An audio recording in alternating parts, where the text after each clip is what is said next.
first time I do this. So thank you for organizing this, and thank you for giving me the opportunity to give this talk. So this is a joint work with Anatoly Zygievsky from Cardiff University. And it's about the design of computer experiments, space-filling designs, let's say, based on Bayesian quadrature. So the idea of space-filling design, well, the ultimate purpose is perhaps the approximation of a function over a compact subset of RD. I will always use the d-dimensional cube. But if you don't know anything about the function, it seems rather natural to try to put the observation points that will form the design. So we will observe the function at endpoints. It's rather natural to put the points everywhere in the domain so that there will be space filling in the domain. And there are two usual geometrical criteria for that. The first one is the fill distance, also called the dispersion or the covering radius or the minimax distance criterion. And here, this is something that we try to minimize. And the idea is that we want to be sure that any point in the space is never too far from a design point where we evaluate the function. And the second geometrical characteristic is the packing radius, where we try to push the points away from each other as much as possible. Yes, we want to maximize the minimum distance between two design points. So this one is, of course, easier to compute than the first one, but it will tend to push the points to the boundary of the domain, which is not very suitable, in particular in high dimensions, because then all the points will be along the boundaries. And so in this talk, I'm especially interested into the construction of what people in computer science would call anytime design. It's a sequence of designs, of embedded designs. We add one point at a time, so that the idea is that if we stop at the design xk after k points, we want to be sure that these k points are already suitably space filling. And we would like to use a greedy algorithm of a steepest descent type applied to suitable criteria. So most of the talk is based on the results that are presented in a paper to appear in the Science Journal of on uncertainty quantification. And it's very related to the previous talk we had this morning, of course.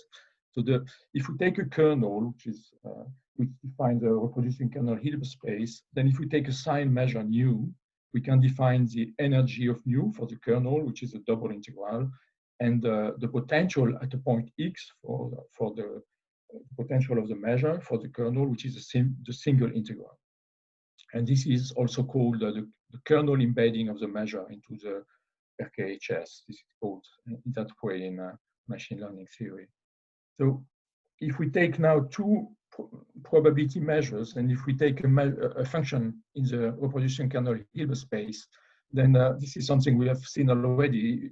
If we a simple application of Cauchy-Schwarz inequality gives a Cox-Lafkat type inequality where we bound the difference of the integrals with respect to one measure or the other one, and this is bounded by the norm of the function and something. And this something is called the maximum mean discrepancy between the two measures. And the squared of this maximum mean discrepancy corresponds to the squared of the norm of the two potentials in the reproduction kernel Hilbert space. And it's also the energy of the difference between the two measures. Now, this is very interesting because for many kernels, this quantity here defines a probability metric for probability measures. So remember that we want to construct a space-filling design. So the idea will be the following. We will take one measure, uniform over the domain, and the other measure will be a discrete measure with n support points, and we will try to minimize the squared maximum mean discrepancy, or if you want, the energy between the difference of the two measures for the kernel. Okay, and by doing so, we will make sure that this measure xn will resemble uniform measure. And so, of course, the points will tend to be well distributed over the domain. So this is the idea. So for many kernels, it happens that the energy is convex. So because it's convex, it will be rather easy to minimize it. And the problem is that we don't really want to minimize the energy for a measure psi. We want to minimize the energy for the difference between psi and the uniform measure. But fortunately, there is a nice property here that says that if we take two measures with total mass 1, and if we consider the energy of the difference, this in fact is equal to the energy of psi for a modified kernel. And this modified kernel is sometimes called reduced kernel. It's written in this way. And it depends, of course, on the original kernel K, but it also depends on the measure mu. And this is nice because minimizing this maximum mean discrepancy is equivalent to minimizing the energy of psi for this reduced kernel. And this reduced kernel, this energy has the same property as the other one in terms of convexity. So it will not be difficult. So this is fine. The difficulty we may have is to compute these quantities here.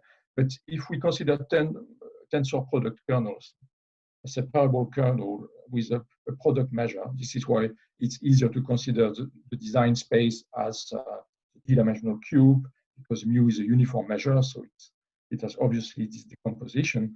And then if we take a tensor product kernel, we can express these quantities as one-dimensional integrals. And for many kernels, we have an explicit expression for these things. So we can really have the expression explicitly for this kernel here. Okay, now the design of experiments. How can we use all this? So we want to minimize this with respect to psi. Of course, this by itself is not very useful because we know that the minimum will be obtained when psi is equal to mu. So this is completely useless. But we will use a discrete measure supported on the design points with some weights, W1 to Wn, a vector of weights. And when we write it in this way, we get an expression for this the energy of the difference. We get a quadratic form in terms of W. This is something we have seen already just in previous talk. So here, this is a vector of the potential evaluated at the design points, and Kn is the kernel matrix, the kernel evaluated at all the design points.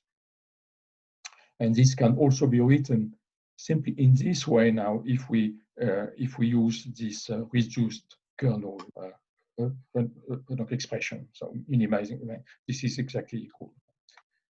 Well, this is what we have. Now we see the connection with Bayesian integration, because when we want to minimize this with respect to W, and if we say that the W sum to 1, we get exactly the Bayesian, the weights used in Bayesian integration, in the sense that this weight here and the energy for the measure that has this weight are exactly what we obtain if we want to integrate the function f, which is a constant, plus realization of a Gaussian process with covariance proportional to k. In the sense that the posterior mean, so we take this as a prior on f, and then the posterior mean is given by this expression proportional to the evaluations of f, and the posterior variance is simply this. So this is exactly equivalent to Bayesian integration. It is also equivalent to a parameter estimation problem in a slightly different model, but I will skip this and I'll go directly to the design of the experiment. And we may consider three different approaches. In the first one, remember, we are trying to choose optimally a discrete measure supported on endpoints. In the first approach, we fix the weights, be all equal to 1 divided by n, and we simply optimize the location of the point. So this is equivalent to choosing the design that minimizes this quantity here, where this is computed with the reduced kernel. Well, this is not new. It has already been proposed by Mac and Joseph in a series of papers where they introduce the notion of projection kernel, of support points, which are related to energy distance. And if we use a kernel related to different variants of Brownian motion covariance, then we get all the different forms of L2 discrepancies that are used in quasi-Monte Carlo. The symmetric, centered, the wraparound L2 discrepancies are obtained in that way. So this is not new. Another approach, and it is the thing we are mostly interested in, concerns the construction of nested designs. So we want to choose endpoints sequentially among a finite set of candidates. And then a measure on this set is simply defined by a vector of weights. Yes. And the idea is to use a vertex direction algorithm, which is called kernel herding in machine learning.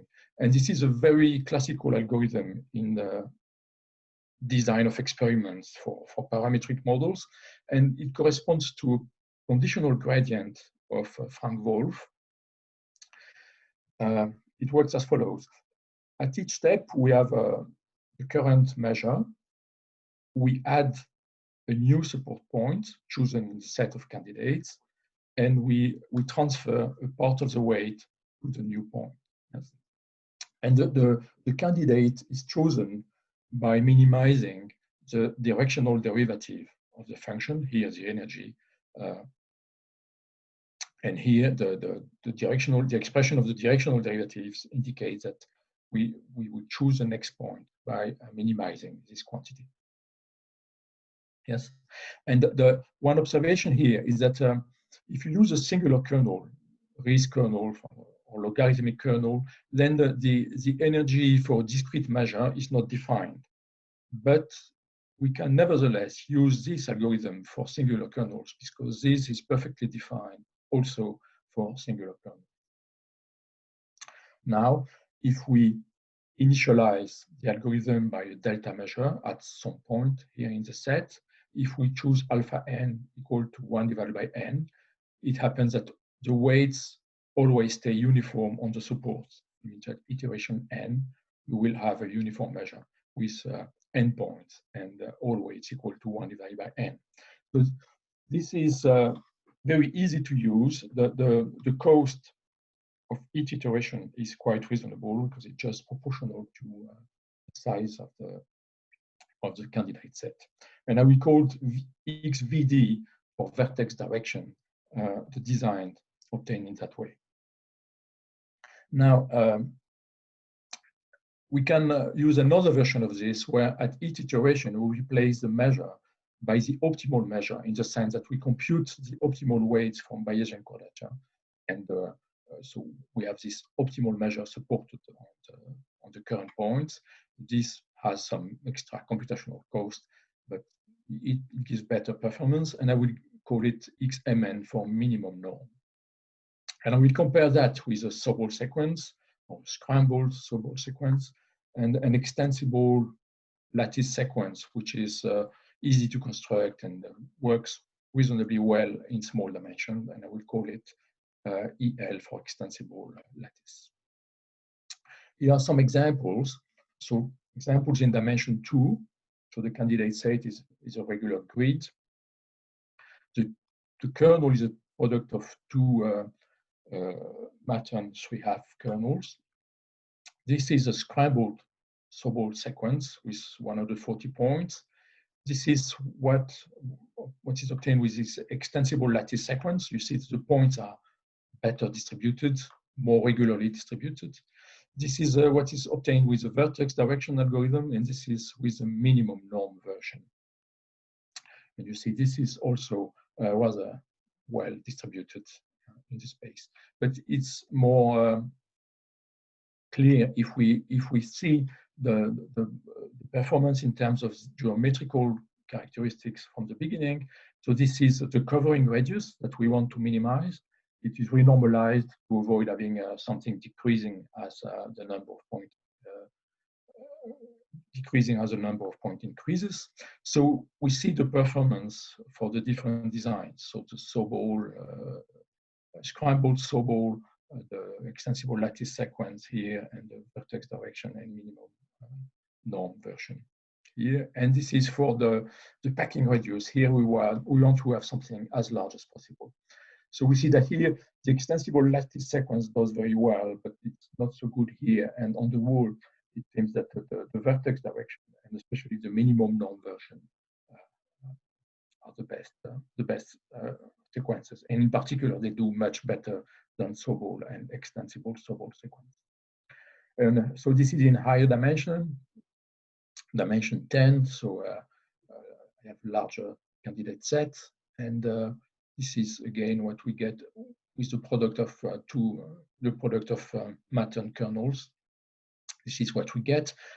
I cannot use the extensible lattice sequence in dimension 10 because it doesn't work at all.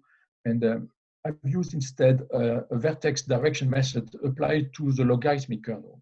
So this one is singular, but as I said, we can nevertheless use the kernel herding algorithm, but we cannot compute optimal weights, and so I cannot use the minimum norm version for this kernel.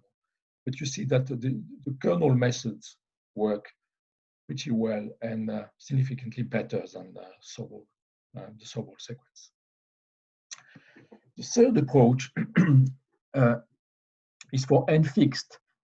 So we fix n, and we want to optimize the support. So it's a bit like the first approach I presented, but here we can set the weights optimally. So for each xn that is proposed, I put the optimal weights from Bayesian quadrature on the points. So how to initialize this? I will use the greedy algorithm from before, the vertex direction methods. And once I have obtained the n points, then I maximize the denominator of this quantity here, considered as a function of the points. So this is just a picture of what I get with, I think it's 100 points. You see the 100 points are very well distributed in the domain. And this is what I had as performance characteristics before this optimization, and this is what I get after. And you see that the covering radius is reduced and the packing radius is increased. Well, another example in dimension 10 with this approach now. So again, the tensor product of Matten kernel is used, and so I obtain a first design with 100 points by using the vertex direction method, and then I minimize this quantity with respect to the points. And here I'm interested into what happens in projections in smaller dimensional subspaces. So I have a design which has n points, and I looked at the projections, all the possible projections in smaller dimensions, and I consider the worst case in terms of the criteria. So I'm considering the maximum value of the covering radius in terms of projections and the minimum value of the packing radius for all the projections. And so this is the dimension of the space into which I'm projecting, so from 1 to 10 in each case, and this is for the covering radius, and this is the packing radius. So this, remember, we want to minimize. So the curve on the top is for the Sobol sequence, and here is what I get. The red one is the design that I have obtained here, and this is for the packing radius. And you see that we do significantly better than the Sobol sequence, also in terms of projections.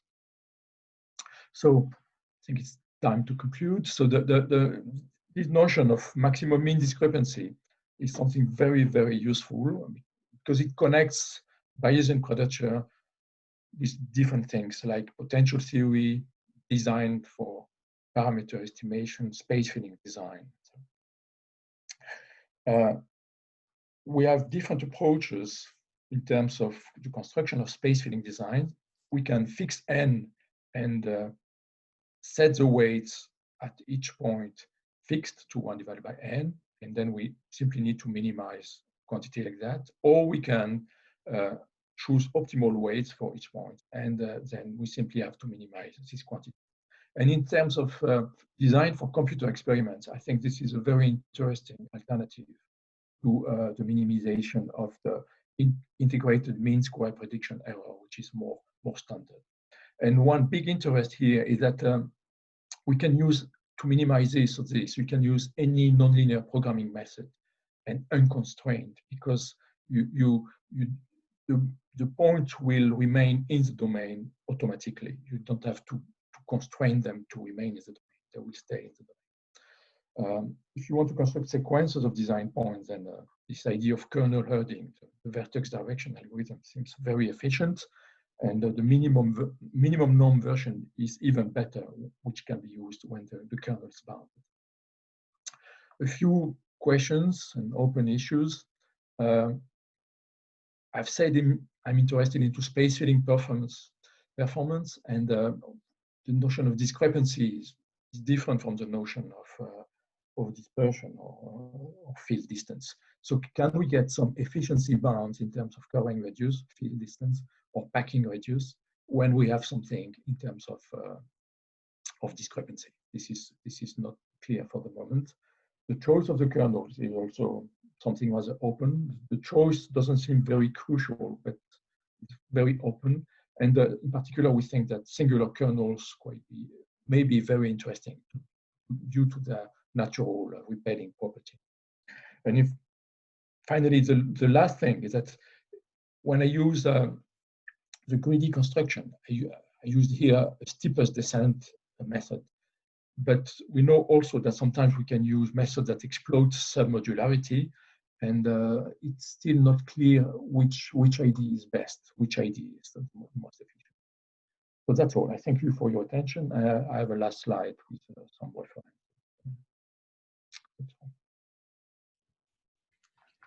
Thank you very much, Luc, for a very interesting talk. Does anybody have any questions? I see a question from Chris already. Please go ahead.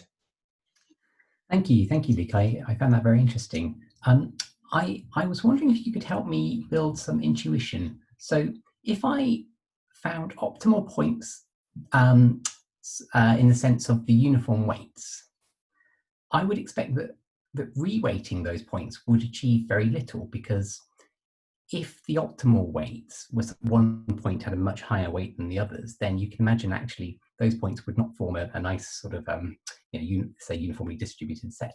So so that seems to contradict with some of your results, which show that reweighting seems to help.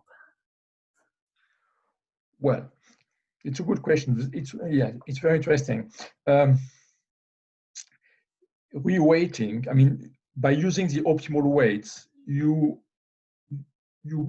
gain a little bit, but you don't gain very much. And in fact, when I presented pictures like that, if you use support points that have been proposed by Mac and Joseph, for instance, for which they use the uniform weighting, you also get a very nice design with very nice, very good space filling properties. So you don't gain much in terms of setting the optimal weights instead of the uniform weights. You're completely right. And very often, when you get a good design, when you compute the optimal weights, very often they are very close to the uniform weight. Okay, excellent. Thank you, Luc. Are there any other questions?